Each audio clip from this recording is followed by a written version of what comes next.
সবাইকে স্বাগতম আজকের ক্লাসে। আজকে আমি একটা বিষয় নিয়ে আলোচনা করব। বিগত ভিডিওগুলোতে অনেক জায়গায় দেখলাম যে কমেন্ট আসছে যে পঞ্চম অধ্যায় থেকে ভিডিও বানানোর জন্য। তো এইচএসসির আইসিটির পঞ্চম অধ্যায় যেটা প্রোগ্রামিং চ্যাপ্টার, অ্যাকর্ডিং টু 6টা অধ্যায়ের মধ্যে সবচেয়ে ডিফিকাল্ট একটা অধ্যায় এটাকে ধরা হয়। তো আমরা এই অধ্যায় নিয়েই ভিডিও সামনে বানাবো, যেহেতু সবাই চাচ্ছ। তো আমরা মেশিন ভাষা নিয়ে অলরেডি একটা ভিডিও পোস্ট করেছি, তোমরা যারা দেখোনি তারা সেই ভিডিওটা দেখতে পারো, প্লেলিস্টে দেওয়া আছে, পঞ্চম অধ্যায়ের প্লেলিস্টে।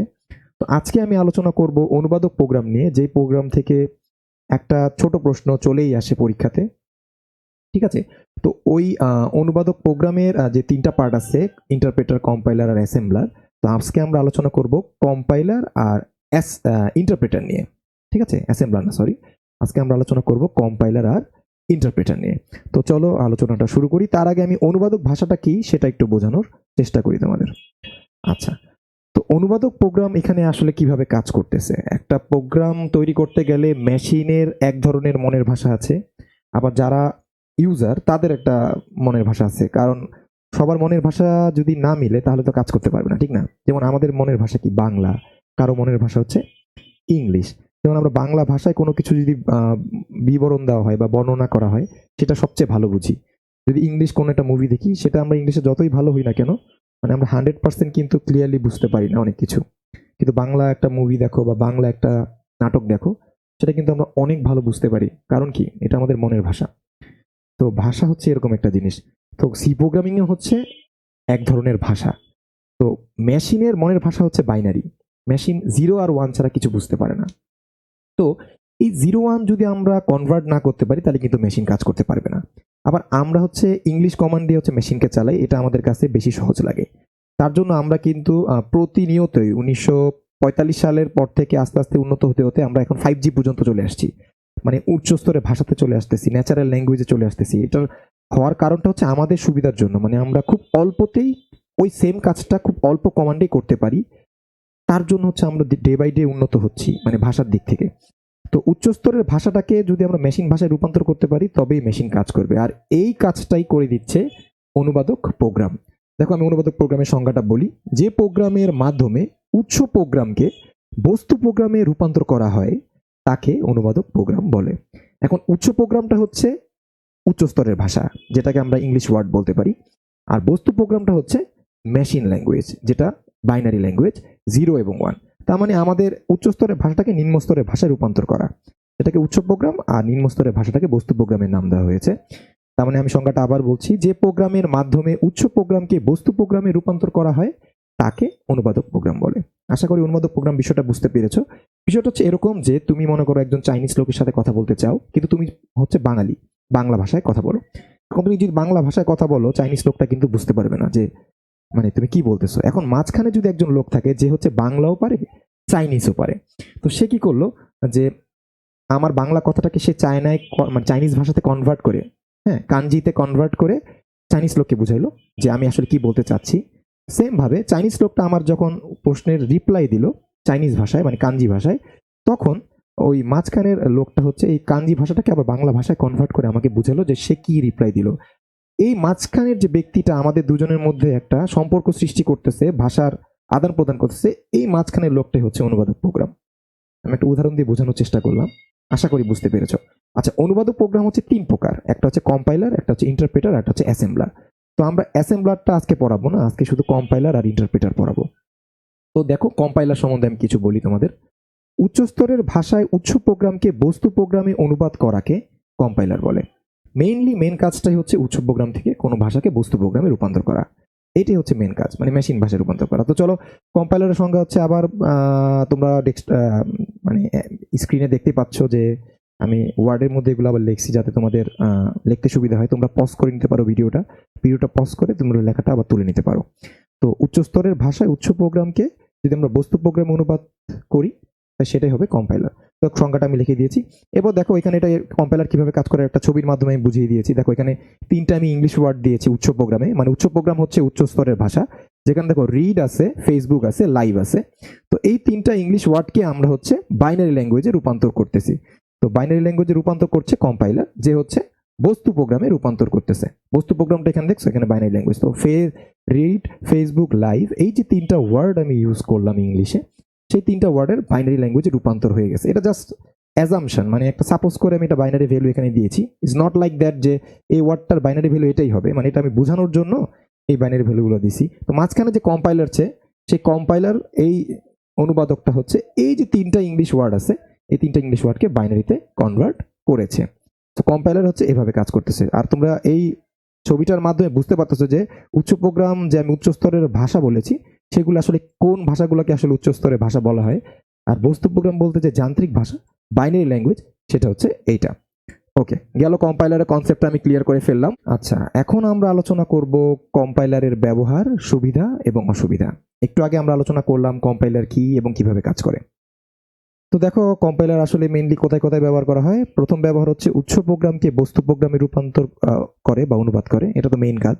সেকেন্ড কাজ হচ্ছে প্রধান মেমোরিতে প্রয়োজনীয় স্মৃতি বন্টনের ব্যবস্থা করা। প্রধান মেমোরিতে সেই স্মৃতি বন্টনের ব্যবস্থাতেও ব্যবহৃত হয়। সুবিধা কি? কম্পাইলারের সুবিধা হচ্ছে কম্পাইলার সম্পূর্ণ প্রোগ্রামটিকে একবারে অনুবাদ করে, মানে ও সম্পূর্ণ প্রোগ্রামটা একবারে রিড করে সেটাকে রূপান্তর করে মেশিন ভাষাতে, দেন মেশিন কাজ করে, একবারে সব পুরোটা অনুবাদ করে। এটা হচ্ছে সবচেয়ে বড় সুবিধা কম্পাইলারের। সেকেন্ড সুবিধা হচ্ছে প্রোগ্রামে নির্বাহের গতি দ্রুত হয়। থার্ড সুবিধা হচ্ছে প্রোগ্রামে কোনো ভুল থাকলে তা মনিটরে প্রদর্শন করে। প্রোগ্রামে যদি কোনো ধরনের ভুল থাকে সেটা সে মনিটরে দেখাবে যে এই জায়গাগুলো ভুল হয়েছে। আর কম্পাইলার দ্বারা একবার প্রোগ্রাম কম্পাইল করা হলে পরবর্তীতে তার কম্পাইলারের প্রয়োজন পড়ে না, কারণ হচ্ছে সে পুরো প্রোগ্রামটাকে একবারে অনুবাদ করে ফেলতেছে, যার জন্য একবার অনুবাদ করে ফেলার ফলে তাকে আর দ্বিতীয়বার অনুবাদ করতে হচ্ছে না। তার মানে একবার যদি আমি কম্পাইল করে ফেলি, তাকে আর দ্বিতীয়বার কম্পাইল করতে হবে না। তো এই ছিল কম্পাইলারের ব্যবহার, সুবিধা। ঠিক আছে। আর অসুবিধা হচ্ছে কম্পাইলার প্রোগ্রামের সবগুলো ভুল একসাথে প্রদর্শন করে, ফলে সংশোধন করতে সময় বেশি লাগে। কম্পাইলার একবারে সবগুলো তোমার প্রোগ্রামকে অনুবাদ করতেছে, তো যার জন্য যে ভুলগুলো বের হচ্ছে, তাহলে তোমার ভুল অনেকগুলো বের হবে, এবং সেই ভুলগুলোকে যদি আমরা সংশোধন করতে যাই তাহলে কি হবে, আমাদের সময়টা বেশি লাগবে। আর সময় বেশি লাগলে কি, সেটা কি ভালো না খারাপ? অবশ্যই খারাপ। সময় বেশি লাগলে সেটা অসুবিধার মধ্যেই পড়বে। সেকেন্ড অসুবিধা হচ্ছে কম্পাইলার বড় ধরনের প্রোগ্রাম হওয়ায় মেমোরিতে বেশি জায়গা লাগে, মানে জায়গা একটু বেশি লাগে, তার মানে খরচ হবে, যার জন্য এটা অসুবিধাতে পড়ছে। থার্ড হচ্ছে প্রোগ্রাম ডিবাগিং ও টেস্টিং ধীর গতি সম্পন্ন। আচ্ছা, তোমরা জানো ডিবাগিং সম্বন্ধে তোমাদের ধারণা আছে কিনা আমি জানি না। তো ডিবাগিং হচ্ছে ভুল বাছাইকরণ, যে ভুলটাকে সংশোধন করবে। তো এইটার কাহিনী আছে একটা। 1945 সালে মার্ক ওয়ান নামে প্রথম একটা কম্পিউটার ছিল পৃথিবীর, মার্ক ওয়ান, যেটা ছিল অনেক বড়, বিশাল বড় আকৃতির একটা কম্পিউটার, ধরে নাও একটা বড় একটা রুমের সমান। তো সেই কম্পিউটারের ভিতরে একটা পোকা ঢুকে যায়, পোকা ঢুকে যাওয়ার কারণে কম্পিউটারটা কাজ করা বন্ধ করে দেয়। দেন পোকাটা বের না হওয়া পর্যন্ত কম্পিউটারটা আর কাজ করে না। তো ওই পোকাটা যখন বের হলো এবং কম্পিউটার আবার ঠিক করে চালু হলো, তো তখন থেকে ডিবাগিং নামে শব্দটা চলে আসে, যেটা হচ্ছে ভুল বাছাইকরণ, যে ভুলগুলোকে বাছাই করবে। এখন কম্পিউটার অনেক ছোট হয়ে গেছে, যার জন্য আমাদের এখন পোকা ঢোকার তো কোনো চান্স নেই, ন্যানো টেকনোলজি হয়ে গেছে, অনেক ছোট হয়ে গেছে কম্পিউটার। তো এখন সফটওয়্যার বাগ হয়, বিভিন্ন ধরনের বাগ হয়। বাগ মানে হচ্ছে প্রবলেম, কম্পিউটারের ভাষায় বাগিং মানে হচ্ছে প্রবলেম, এবং ডিবাগিং মানে হচ্ছে প্রবলেমকে সলভ করে যেটা। হ্যাঁ, মানে আক্ষরিক অর্থে এটা হচ্ছে পোকা বাছাইকরণ, মানে হচ্ছে সমস্যা সমাধান করা। This is debugging. আর টেস্টিং হচ্ছে যে তুমি কোনো একটা ধরো ড্রাই টেস্ট আছে, রান টেস্ট আছে, বিভিন্ন ধরনের টেস্ট আছে, তো এটাকে যাচাই করা যে ঠিক মতো কাজ করতেছে কিনা। তো এই ডিবাগিং টেস্টিংটা হচ্ছে কম্পাইলারের ক্ষেত্রে খুবই মানে ধীর গতি সম্পন্ন, খুবই আস্তে কাজটা হয়। তো এটা আস্তে হয় দেখে এটা একটা অসুবিধা। আচ্ছা, এই গেল কম্পাইলারের ব্যবহার, সুবিধা এবং অসুবিধা। চলো এখন আমরা চলে যাই ইন্টারপ্রেটারে। আচ্ছা, তো ইন্টারপ্রেটার কি? ঘুরে ফিরে ওই একই কথা। উচ্চ স্তরের ভাষায় লেখা কোনো প্রোগ্রামকে সরাসরি নির্বাহের জন্য যে অনুবাদক ব্যবহার করা হয় তাকে ইন্টারপ্রেটার বলে। আসলে মেইনলি হচ্ছে উচ্চ প্রোগ্রাম থেকে বস্তু প্রোগ্রামে রূপান্তর করা, এইটাই হচ্ছে মেন কাজ। তবে এই রূপান্তরটা এক একজন এক একভাবে করে, যার জন্য হচ্ছে এই ডিফারেন্সটা। তো ইন্টারপ্রেটারের মধ্যে কম্পাইলারের সাথে কিছু ডিফারেন্স আছে, যেমন ও সরাসরি নির্বাহ করে হচ্ছে অনুবাদটা করতেছে। তো এখানে আমি একটা ছবি, একটা ডায়াগ্রাম এঁকেছি। এটা তো বুঝতে পারছো যে উচ্চ প্রোগ্রাম থেকে বস্তু প্রোগ্রামে রূপান্তর করা হচ্ছে ইন্টারপ্রেটার। উচ্চ প্রোগ্রামটা কি এবং বস্তু প্রোগ্রামটা কি, সেই উদাহরণটা কিন্তু আমি কম্পাইলারে দেখিয়েছি। ওকে, এইবার আসো ইন্টারপ্রেটারের সুবিধাগুলো কি কি। প্রোগ্রামের ভুল সংশোধন করা সহজ, প্রোগ্রাম আকারে ছোট এবং মেমোরি কম প্রয়োজন হয়, কারণ ইন্টারপ্রেটার হতেছে তোমার ভুল সংশোধন করা সহজ এই কারণে, কারণ ইন্টারপ্রেটার বেশি প্রোগ্রামকে একবারে অনুবাদ করে না। সে একটা লাইন প্রোগ্রাম রিড করে অনুবাদ করে, দেন ওটার মধ্যে যদি কোনো ভুল থাকে সে ভুলটা বের করে, দেন আবার দ্বিতীয় লাইন রিড করে। তার মানে তার ভুলগুলো কম বের হবে, তার মানে কি সংশোধন করাটা সহজ হবে, এবং সহজ হলে সেটা কি, সেটা অবশ্যই সুবিধার মধ্যে পড়বে। এবং সে ছোট ছোট ভাবে সংশোধন করছে, তার মানে মেমোরি কম দরকার হবে, এটা একটা সুবিধা।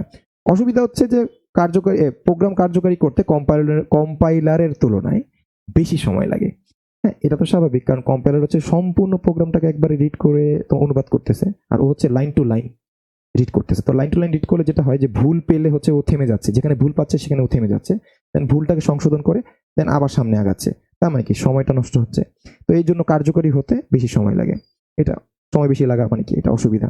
এবং প্রতিটি কাজের পূর্বে অনুবাদ করার প্রয়োজন হয়, মানে ওকে বারবার অনুবাদ করতে হচ্ছে, কারণ হচ্ছে ও একটা লাইন রিড করে আবার সেটা সংশোধন করে তারপরে পরের লাইনে যাচ্ছে, তাই বারবার ওকে অনুবাদ করতে হচ্ছে। কম্পাইলারের ক্ষেত্রে কিন্তু সেটা ছিল না। তো এই যে দুজনের মধ্যে যে কম্পাইলার আর ইন্টারপ্রেটারের মধ্যে যে ডিফারেন্সটা, সেটা পরীক্ষা সবচেয়ে বেশি আসে। তো সেটা নিয়ে একটু আলোচনা করি, এবং এটা অনেক অনেক বেশি আসে। এই জন্য দেখো এটাকে আমি লাল কালি দিয়ে হচ্ছে মার্কিং করেছি এবং 3টা স্টার দিয়েছি। তো আসো কম্পাইলার ইন্টারপ্রেটার পার্থক্যটা একটু পড়ে ফেলি, এবং এটা সবচেয়ে ইম্পর্টেন্ট পার্থক্য। মানে পুরো বইয়ের মধ্যে যদি পার্থক্য আমি মার্কিং করি বা র্যাঙ্কিং করি যে কোন পার্থক্যটা র্যাঙ্কিং 1 নাম্বার হবে, তাহলে কম্পাইলার ইন্টারপ্রেটারের পার্থক্য এটা হবে নাম্বার 1 র্যাঙ্কিং। তো এই পার্থক্যটা ভালো করে বোঝা খুব দরকার। এই জন্য পার্থক্যটা বোঝানোর জন্য যে যে বিষয়গুলো লাগবে, যে আমাদেরকে কম্পাইলার আর ইন্টারপ্রেটার এই দুইটা টার্ম সম্বন্ধে আমাদের একটা ধারণা থাকতে হবে। তো সেই ধারণাটা কিন্তু আমি তোমাদের একটু আগে দিয়েছি। হোপফুলি তোমরা পার্থক্যটা খুব সহজেই বুঝতে পারবা। তো দেখো, ফার্স্ট পার্থক্য হচ্ছে কম্পাইলার সম্পূর্ণ প্রোগ্রামটিকে একসাথে অনুবাদ করে, ইন্টারপ্রেটার এক লাইন পড়ে অনুবাদ করে। মানে এটা তো আমি আগেই বলছি যে সম্পূর্ণ প্রোগ্রাম মানে পুরাটা সে একবারে পড়ে সে অনুবাদ করছে, আর ইন্টারপ্রেটার হচ্ছে এক লাইন পড়তেছে এবং অনুবাদ করতেছে। তো এটা তো ফার্স্ট পার্থক্য। দ্বিতীয় পার্থক্য হচ্ছে এটি প্রোগ্রামের সবগুলো ভুল একসাথে প্রদর্শন করে, আর এটি প্রতিটি লাইনের ভুল প্রদর্শন করে অনুবাদ কাজ বন্ধ করে দেয়। তো ও হচ্ছে পুরাটা ভুল, মানে কম্পাইলার পুরাটা ভুল একবারে দেখায়, কিন্তু ইন্টারপ্রেটার কি করে, একটা করে লাইন লাইন সে হচ্ছে রিড করে এবং ভুল বের করে, এবং ভুল যদি তার বের হয় তখন সে ভুলটা সংশোধন না হওয়া পর্যন্ত তার কাজটা কি বন্ধ হয়ে থাকে। আচ্ছা, থার্ড পার্থক্যটা হচ্ছে এটি ডিবাগিং টেস্টিং ধীরগতি সম্পন্ন, মানে কম্পাইলার হচ্ছে ডিবাগিং এবং টেস্টিংটা খুব আস্তে আস্তে করে, আর ইন্টারপ্রেটারের ডিবাগিং টেস্টিংটা কি খুব ফাস্ট, খুব তাড়াতাড়ি হয়, দ্রুত গতি সম্পন্ন। ফোর্থ হচ্ছে এটি এটি একবার কম্পাইল করা হলে পরবর্তীতে কম্পাইল করার প্রয়োজন পড়ে না, আর ইন্টারপ্রেটার হচ্ছে এটি প্রতিবারে কাজের পূর্বে পুনঃরূপান্তরের প্রয়োজন পড়ে। কম্পাইলার হচ্ছে একবার তুমি যদি কম্পাইল করে ফেলো পুরাটা প্রোগ্রাম, তাহলে তো আর দ্বিতীয়বার করার দরকার হচ্ছে না। তো এটা কিন্তু একটা সুবিধার মধ্যে পড়েছিল কম্পাইলারের। কিন্তু ইন্টারপ্রেটার কি, ও হচ্ছে প্রতিটি কাজের পূর্বে বারবার সে রূপান্তর করতেছে। সো এখানে একটা ডিফারেন্স তৈরি হয়েছে। এবং দ্য লাস্ট ডিফারেন্স হচ্ছে এতে প্রোগ্রাম নির্বাহের জন্য কম সময় লাগে, আর এতে প্রোগ্রাম নির্বাহের জন্য বেশি সময় লাগে। তো কম্পাইলারে কম সময় কেন লাগে, কারণ কম্পাইলার হচ্ছে সম্পূর্ণ প্রোগ্রামটাকে একবারে অনুবাদ করে ফেলে, তো একবারে ভুল বের করে একবারে ভুলটা সংশোধন করে, তাড়াতাড়ি হয়ে যায়। কিন্তু ইন্টারপ্রেটার হচ্ছে লাইন টু লাইন রিড করে অনুবাদ করে, এবং ভুল পেলে হচ্ছে ভুল সংশোধন করার আগ পর্যন্ত থেমে থাকে, যার জন্য এই পুরো হোল প্রোগ্রামটা রান করতে ওর সময়টা বেশি লাগে। এজন্য এতে প্রোগ্রাম নির্বাহের জন্য বেশি সময় লাগে। তার মানে ইন্টারপ্রেটারের প্রোগ্রাম নির্বাহের জন্য বেশি সময় লাগতেছে, কম্পাইলারে কম সময় লাগতেছে। এই ছিল পার্থক্য। আশা করি তোমাদের পার্থক্যটা বুঝতে সুবিধা হবে এটা শোনার পর, এবং কম্পাইলার ইন্টারপ্রেটার সম্বন্ধে তোমাদের একটা ধারণা দিলাম, এবং অনুবাদক প্রোগ্রামটা কি সেটা সম্বন্ধে তোমাদের একটা ধারণা দিলাম। আশা করি তোমরা বুঝতে পেরেছো। আমাদের ভিডিও কেমন লাগছে জানিও। ঠিক আছে, তো আজকের পড়া এই পর্যন্তই। ধন্যবাদ সবাইকে। Don't forget to subscribe our channel.